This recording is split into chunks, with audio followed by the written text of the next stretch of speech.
pariwisata yang betul-betul full impact kepada masyarakat secara ekonomi itu adalah pariwisata yang dikelola berbasis masyarakat. Nah, bagaimana dia masak ini sambal colet misalkan, sambal terasi.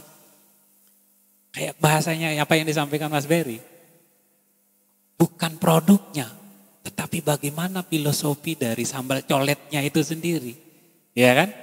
Nah, kalau Sade bisa sukses dengan menjual proses rumah adat yang menggunakan kotoran sapi sebagai lantai misalkan, dan itu terkenal. Tetapi kan ini soal cara menjual. Nah, makanan-makanan lokal kalau disajikan secara bagus oleh tuan rumah, tamu di meja makan mereka bisa ngomong, saya pikir itu juga akan menjadi daya tarik.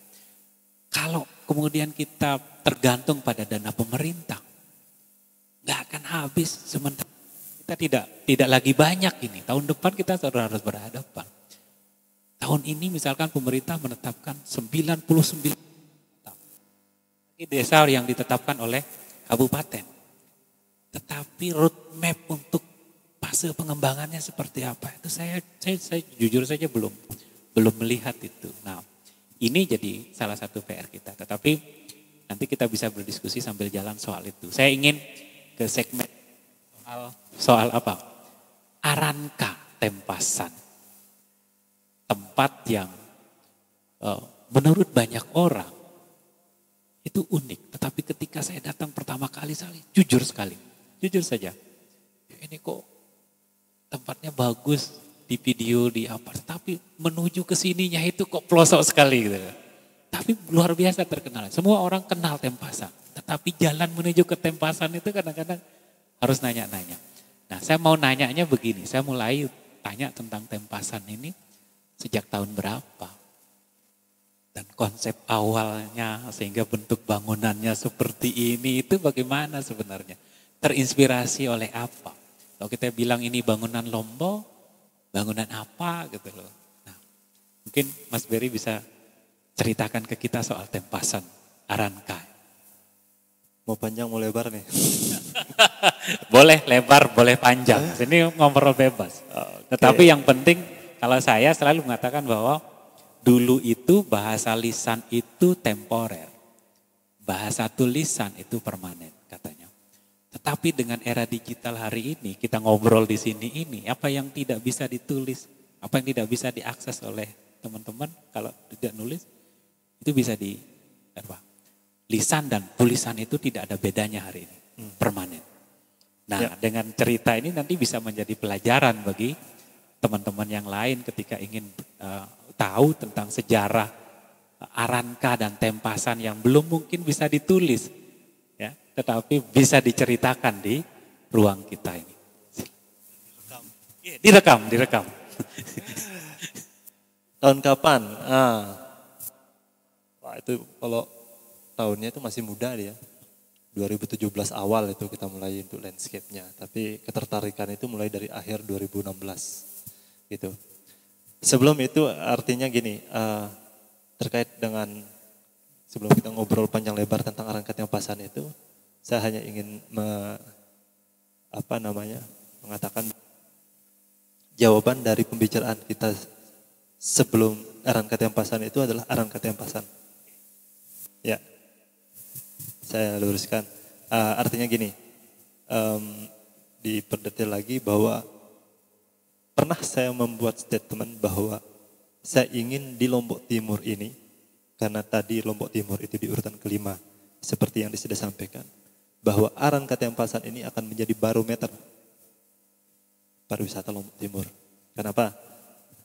Karena dari secara keinginan untuk membangun atau segala macam perjalanannya di sini itu kita benar-benar mempersiapkannya dengan benar-benar niat dan keinginan.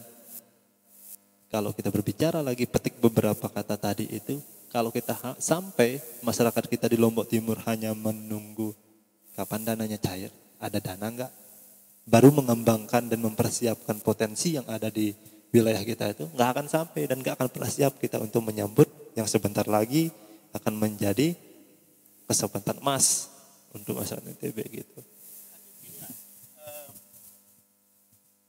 Tempasan ini kan begini. Katakanlah tempatnya tidak strategis ya. Kalau orang mau mengembangkan sesuatu itu biasanya cari tempat yang strategis gitu. Tapi seperti yang dikatakan oleh Pak Dokter tadi, tempat ini kalau tidak pernah didengar itu tidak mungkin dicari. Nah, pertanyaan saya sebenarnya, ya meskipun tadi niatnya besar, mimpinya besar, persiapan apa yang dilakukan sehingga kalau akhir 2017 itu efektif ini hanya 2 tahun karena 2 tahun ini COVID. Jadi 2017 sampai 2019, 2020, 2021 saya kira. Jadi Gempa, COVID, ya. persiapan apa saja yang dilakukan.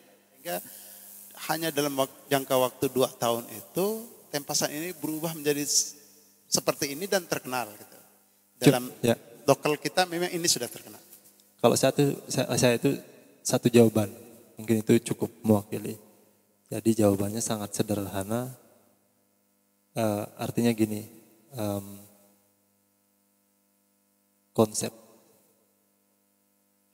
Sebenarnya ketika kita benar-benar berpikir tentang konsep dan mempresentasikan konsep dan matang itu, apa yang kita harapkan itu dia akan berjalan juga. Kalau saya begini, konsep yang dipegang secara prinsip di sini adalah itu tentang keunikan, tentang sesuatu yang berbeda. Ya, differently gitu.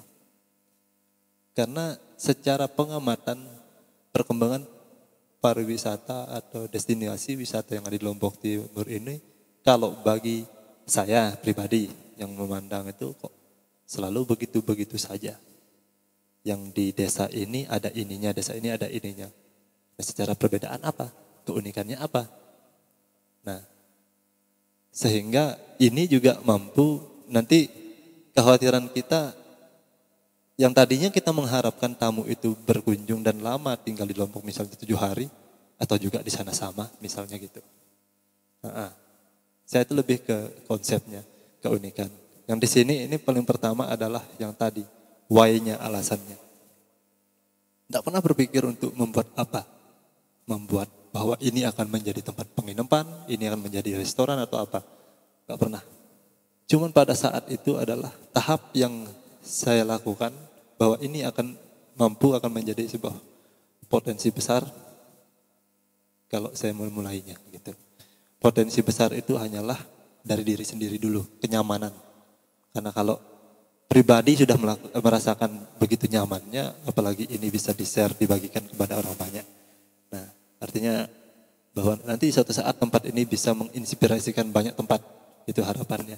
Sederhananya membaca bahwa, wah, kita memiliki kekayaan, sumber daya alam sekitar segala macamnya.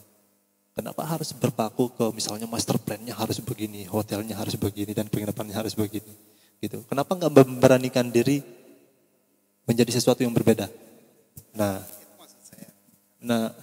tarik dulu Mas. Saya misalnya kayak gini. Tadi The Guru bilang singkat waktunya. Ya, konsep pasti iya.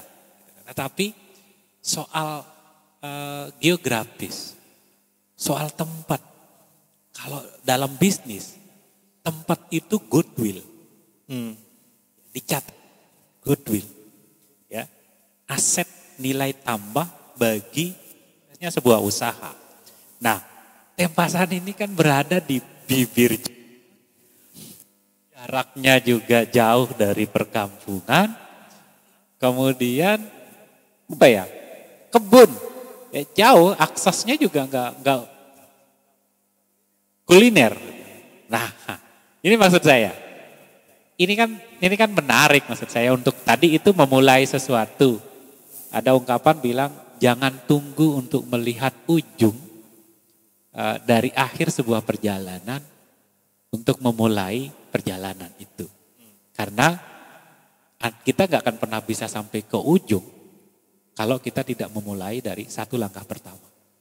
Nah, sekarang ini kan ini yang tadi disampaikan. Tetapi kenapa tempat ini uniknya. Tadi unik memang, uniknya di sini. Kenapa tempat ini? Gitu. mungkin berbicara dulu sedikit sejarah ya. Nah, perjalanan pertama yang namanya Tempasan, tahu Tempasan, tapi menurut saya Tempasan itu dulu hanyalah sesuatu yang gawah, kumuh, hutan pelosok. Tapi tidak pernah. Namanya memang Tempasan. Itu dusun Tempasan. Oh, dusun Tempasan. Dusun Tempasan. Dan karena dusun Tempasan ini sebenarnya nama dari ini pembuangan air, pembagian air kan dam Tempasan gitu. Nah, kebetulan di bawah Aran ke Tempasan itu ada dam Tempasan gitu. Nah, di sebuah perjalanan sama rombongan wisatawan asing itu sekitar 25 orang yang merupakan adalah salah satu program baru yang saya tawarkan dari rute perjalanan TT Batu menuju Pringgasela yang kita sebut adalah Sasak Trip, Sasak Tour waktu itu. Ya, jadi TT Batu ke Pringgasela yang tentunya ke Tendun. Tapi di sela-sela itu kita juga ingin menawarkan sesuatu aktivitas berjalan atau hiking dengan konsep panorama dan plantation walk gitu, panorama walk. Saya berpikir mata air mencerit. Itu perjalanan kita waktu kecil dulu. Kalau lebat bawa ketupat ke mencerit ke mata air itu jalan kaki lewat sini. Tapi kalau perjalanan itu kalau kita jalan-jalan sendiri itu cuman 20 menit. Tetapi perjalanan yang dibutuhkan pada rute perjalanan untuk wisatawan ini bisa mencapai 2 jam. Karena bukan hanya berjalan. Berjalan 5 langkah. Bercerita tentang nangka. Ada orang ngiskis. Bagaimana dia ngiskis? Kenapa dia ngiskis misalnya gitu. Cabut-cabut ini. Ada orang panen. Nah akhirnya karena banyak bercerita. Jadi seperti itu. Di tengah perjalanan itu karena saya merasakan begitu nyaman dan damai. Gitu. Di tengah-tengah persawahan yang hijau ini. Dan itu posisinya bawah kan. Gitu. Gimana rasanya nanti ini kalau ini dilihat dari atas ya, dari ketinggian gitu. Ya berjalan, enak sekali gitu. Karena kan terbayangkan juga dari apa yang pernah kita lihat di tempat luar. Contohnya di beberapa tempat Jatiluwih. Kalau Jatiluwih dilihat dari ketinggian, maka akan kelihatan di hamparan sawahnya, terasnya, teras sharingnya itu kelihatan. Saya seolah-olah membayangkan itu dengan hamparan sawah ini. Jadi lihat ada satu dataran tinggi yang di sini. Artinya yang namanya curiosity, rasa ingin tahu dan penasaran itu terrealisasikan di sana dan saya kesini bersepeda gitu. Lihat ada 2 pohon teduh. Wah jalannya itu penuh dan debu. Gak ada aspal apa-apa. Sampai sini biasa sana sang hemok kayak gitu. Ngopi. Kebetulan ada osana. Wah sangat berbeda dari kita rasakan pas di bawah di sana dan di atas. Kalau di bawah merasakan udara segarnya, hijau sekeliling sekitar itu aja. Malah di atas tuh lebih luas gitu. Nah, artinya kenyamanan itu terbentuk di sana dan jatuh cinta itu di sana. Alasan kenapa desa-desa wisata di Lombok Timur ini tidak jalan adalah karena tempat-tempat indah itu biasanya tidak didukung oleh infrastruktur yang memadai. Tempasan ini kan indah memang, tetapi saat waktu dibangun itu saya yakin tidak didukung oleh infrastruktur yang memadai. Bahkan sampai saat ini untuk jalan ke sini agak sulit. Nah, mengatasi hambatan itu bagaimana? Panjang umur perjuangan. Nangis dalam kita yang namanya merintis ini master guru gitu. Artinya ketika sekuat apapun konsep yang kita buat, seindah apapun itu, kalau daya dukungnya nggak ada ya toh juga itu akan menjadi penghambat kan. Itu pertanyaan besar di tahun pertama dan tahun kedua. Ketika itu udah kita bermulai. Jangankan hal-hal untuk sebagai accessibility untuk pengunjung. Kita yang masukkan bahan aja masih kan kepikiran susah gitu. Dari jarak jangkau segala macam dan medan. Ya mungkin kalau bahasa wayangnya di sana bisa tanam pisang di tengah gitu yang sebelumnya itu. Dulu itu kebetulan ada beberapa kunjungan gitu dari wisatawan juga segala macamnya dan ada bis saya coba masuk cuman terhambat sampai sana dan berjalan kaki gitu. Dan itu juga belum ada apa-apa di sini, hanya satu dom dom ini yang di tengah ini yang kita jadikan dulu sebelumnya sebagai tempat kumpul kreatif gitu. Nah, kalau nggak salah ada orang dari mana itu, dari pasca gempa itu, dari provinsi atau apa. Nah, ingin memperkenalkan tentang dam Tempasan ini karena potensinya besar pada saat itu ketika kita ingin beraktivitas sungai. Kebetulan saya juga salah satu perintis pertama dari aktivitas river tubing Lombok Timur. Ya, nah itu yang kita perkenalkan. Jadi udah ngeluh di jalan, wah, motor mobil bagus segala macamnya kan. Nah, ini kalau tahu jalannya gini nggak kesini gitu artinya. Tapi belum dia nyampe sini. Nah, tak, tapi mungkin karena kita ada perjanjian, ya udah di sini. Hanya ini nggak ada apa-apa, chill. Nah, akhirnya kalau bahasa sini ketemu mungkin ya. Ya, gitu. Mas, kok nggak pernah ngomong kalau di sini itu ada tempat indah? Kenapa nggak minta jalan? Kenapa nggak ajukan ke saya aja kayak gitu? Tak. Akhirnya seperti itu. Nah, tetapi menyusul kemudian. Tetapi itu adalah hasil perjuangan yang sangat jauh. Berapa tahun? Jauh sebelum itu. Jauh sebelum itu. Dan kita tidak tahu apakah dia yang mensupport atau apa enggak tahu itu. Yang paling pertama adalah sebenarnya aktivitas itu. Aktivitas artinya inisiatif dari beberapa pemuda yang ingin mengembangkan potensi yang ada itu luar biasa. Tetapi ketika itu adalah sebuah jadi keluhan segala macamnya, itu belum tentu itu akan menjadi jawaban untuk kita mendapatkan akses itu. River tubing dulu. Masuk ke platform TV, mana-mana ada TV One segala macamnya. Di rintisan kita itu di river tubing. Nah, sampai BPPD kemarin-kemarin baru buatkan pelang arah mencerit segala macamnya. Makanya mencerit itu naik, ini Tempasan naik itu dari aktivitas itu. Aktivitas di tubing itu, nah dari segala segi kebutuhan kan.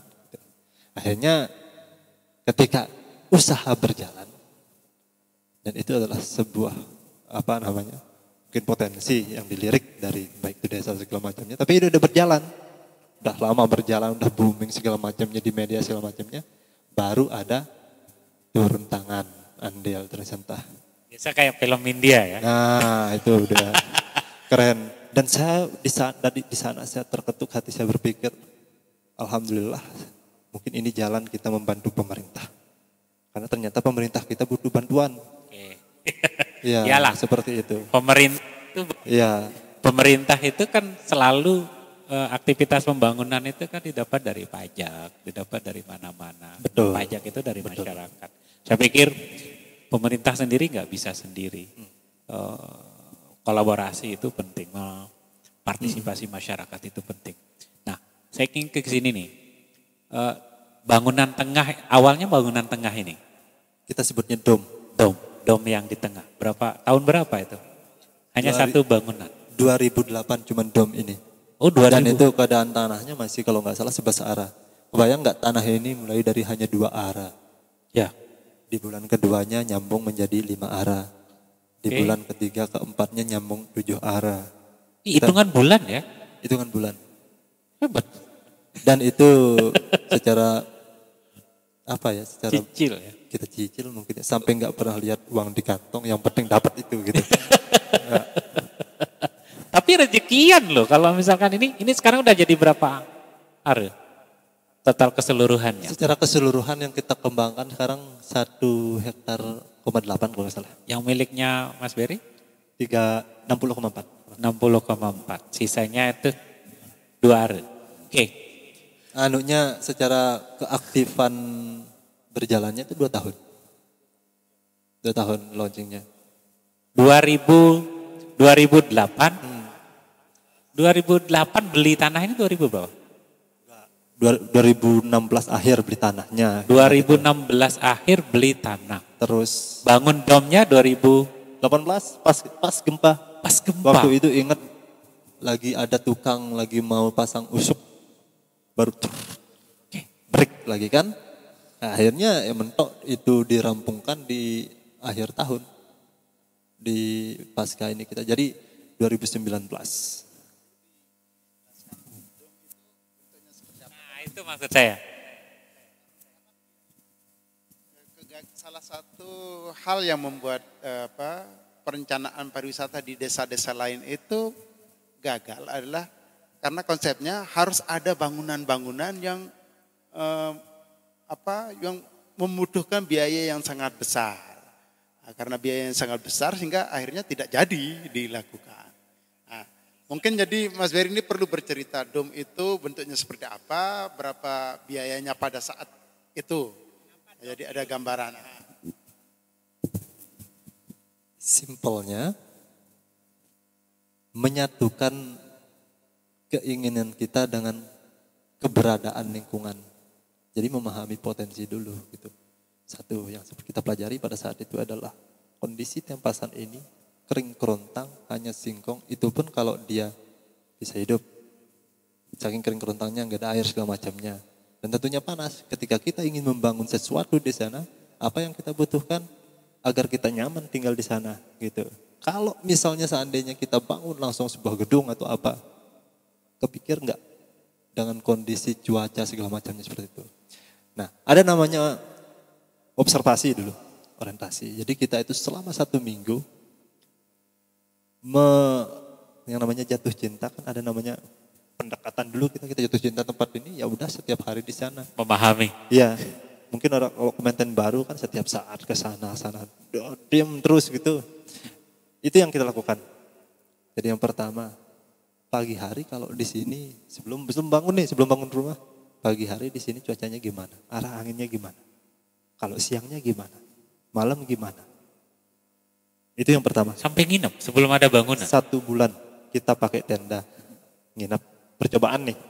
1 tenda. Observasi ya, betul-betul risetnya. Waktu itu kita tidak ada listrik, tidak ada ini, hanya benar-benar kayak konsep camping. Saya waktu itu menyewakan penyewaan tenda jauh sebelum itu. Cuman lama tutup. Ada sisa-sisa tenda. Itu sampai 4 kali ganti tenda karena nggak pernah dibongkar. Istilahnya tepuk itu ya apa ya? Rapuh dia. Hujan panas gitu. Artinya gini, yang kita ingin dapatkan adalah yang pertama kan kita ingin dapat nyamannya gitu. Gimana ya menyikapi kalau di areal ini tempat kering kerontang gini terus panas gitu. Melihat sekitar, keberadaan potensi sumber daya alamnya, ada bambu, ada ini. Persis waktu itu ada padang ilalang di sini sedikit. Kan kita memang basicnya rumah-rumah orang tua kita dulu kan dari ilalang, dari bambu. Dan kenapa enggak kita mengkampanyekan kembali sesuatu yang tadinya orang pikir itu adalah klasik, yang tadinya orang pikir itu enggak seksi, tetapi menjadi sesuatu yang berbeda dan inspiring. Nah, dom, lingkaran bundar, dengan konsep yang bambu petung, beratapkan ilalang. Ilalang itu pasti dia akan sejuk. Tidak berdinding. Karena fungsinya adalah hanya ruang kreativitas.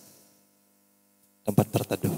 Jadi pada saat itu siapapun ama-ama yang lewat juga di sini gitu. Dan kita juga kalau berkreativitas, ada teman mau melukis, ada mau main musik segala macam yang bisa di sana. Ada. Waktu itu malah kan kita banyak datang volunteer dari luar negeri untuk ngajar bahasa Inggris untuk anak-anak lokal juga gitu sebelumnya.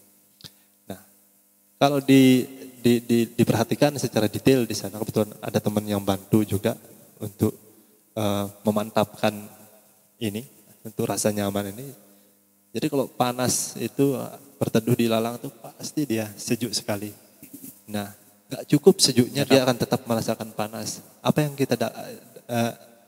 yang kita butuhkan misalnya dari segi flooringnya gitu. Kalau misalnya hanya pakai beton atau keramik kan nggak matching dia gitu. Wih, ternyata di dekat sini penggalian batu banyak. Ambil batu lepehan, batu alam itu gitu. Nah, masuk ke terik matahari yang paling panas, masih dia kita begini gitu. Nah, sekarang kita mengambil kenyamanan orang sehingga mereka akan mendapatkan rasa ingin duduk di sana itu lama dengan apa? Kalau kita ke kamar suatu ruangan sekarang ini kan atau kantoran itu kalau dia penat itu kita butuh AC kan. Kita ada AC alami selain angin itu, makanya terbuka itu angin. Tetapi kalau sekedar angin ya sama dengan angin pantai segala macamnya. Tapi membuatkan dia angin dia lebih Filternya ya. freeze segala macamnya. Makanya ada sistem air di sekeliling itu. Oh Ditepis iya. udara, pas panas itu air, jadi itu dia. Nah dikirim. Nah yang makanya poinnya itu tadi adalah memahaminya dulu sebelum membangun itu. Kalau ini dijadikan sebagai pegangan konsep bagi beberapa teman di destinasi yang lainnya, saya yakin tidak perlu meniru. Misalnya, wah Aranka ternyata gitu, kita buat seperti Aranka. Jangan begitu.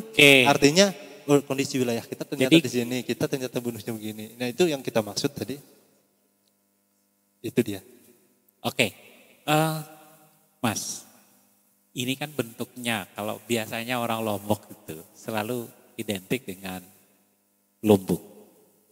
Bentuk bangunannya ini sendiri terinspirasi dari mana, Mas? Konsepnya, ya Pak, konsepnya seperti apa? Kalau kita bilang ini kayak rumah Teletubbies gitu kan? Nusantara. Ya, Nusantara. Ini Konsepnya terinspirasi Nusantara. dari mana? Konsepnya dari jalan kaki. Jalan kaki. Bukan, artinya gini. Karena saya merangkul dan menampung semua ide-ide dan inspirasi yang pernah terekam dengan mata, yang terekam di memori selama perjalanan di beberapa tempat wilayah di Indonesia yang tanda kutip di pelosok. Karena di pelosok itu di sana kita menemukan banyak dari unsur alam kan, gitu. Segi bangunan. Ya kita nggak menghilangkan jejak atau kearifan yang ada di Lombok. Kalau kita berpikir lumbungnya, ada sedikit lumbungnya. Walaupun lumbungnya enggak keruan tempatnya, ada tempat seolah-olah itu kayak tempat apa namanya di Australia, kayak Melbourne ya. Atau Perth ya. Enggak. Ya. Gak pernah ke Australia soalnya. Lega seperti itu. Nah, artinya ini biar dia global dan lebih internasional gitu. Tapi sebenarnya lebih ke Nusantaranya. Dulu pernah saya sangat begitu menginginkan satu bangunan dan pola hidup dan kedamaian desa terpencil di Flores. Sebelum itu booming, sebelum masuknya Wonderful Indonesia. Gitu. Itu pun saya mengenal itu dari ketika udah kerja di sini di rumah benar itu Wairebo. Di Wairebo. Nah, di Wairebo ini dulu belum ada jalan segala macamnya, pakai truk-truk kita itu perjalanan 1 hari dari Ruteng. Dalam perjalanan jenuh segala macamnya terobati semuanya. Seolah-olah kita mau di sana itu 1 minggu atau apa, saking damainya di sana itu. Dan itu juga menginspirasi yang saya terinspirasi itu tentang selain bangunannya itu tentang alasan mereka membuat bangunan itu seperti apa. Jadi mereka kan, nah itu dia tadi memahami potensi dan kondisi yang ada di wilayah mereka. Mereka ada alasan kenapa dia harus berlapis gini, kenapa dia ada jendelanya di sebelah sini, kenapa dia tiangnya harus begini, misalnya gitu. Nah harus seperti itu. Sama dengan yang kita lakukan di sini, kenapa hadapnya enggak dia hadap full di hadap posisi matahari terbit. Kenapa dia agak cerong. Kenapa dia misalnya antara 1, 2, 3 dia harus tidak rata misalnya gitu. Nah hal-hal seperti itu yang kita pelajari. Dan saya wah ini kalau konsepnya seperti ini bagus. Cuman kalau Wairebo dibawa ke sini dia nggak cocok. Yang terjadi adalah nggak mau kita di dalam nanti. Panas. Oke. Gitu. Saya ngelihatnya ini kan kayak bambu ya. Pilihannya bambu itu karena potensi. Di sini itu bambu. Betul. Oke. Tetapi itu dipotong-potong ya? Kayak dipotong-potong. Emang membulatkannya itu dipotong-potong atau? Membulatkannya itu butuh perjuangan dan pengorbanan 1 truk bambu dulu. Dengan metode yang berbeda-beda. Oke. Dulu mau membundarkan bambu ini dulu. Kebayang trik panasnya di sini nggak ada tempat berteduh. Nggak ada bangunan. Jadi kita sistemnya tetap membuat mal gitu. Kita menginginkan Wairebo tuh bunder dia gitu, bunder. Buat kayak apa kecil-kecil dulu kan. Udah benar-benar optimis bahwa bambu itu akan melingkar karena dia lagi masih baru dipetik kan masih ini. Cet. Hampir dia menyentuh ujung dan ujung tetapi masih opal. Tidak karena tidak sesuai dengan ukuran kan karena kita nggak tahu caranya begini ya. Cetak, meledak, pecah. Ada orang lewat, Pak dibakar aja. Pakai sistem bakar, lebih gampang. Oh gitu. Coba, ini namanya kita sekedar menginginkan sesuatu yang apa kita inspirasikan di sana kan. Coba bakar, malah akan semakin meledak.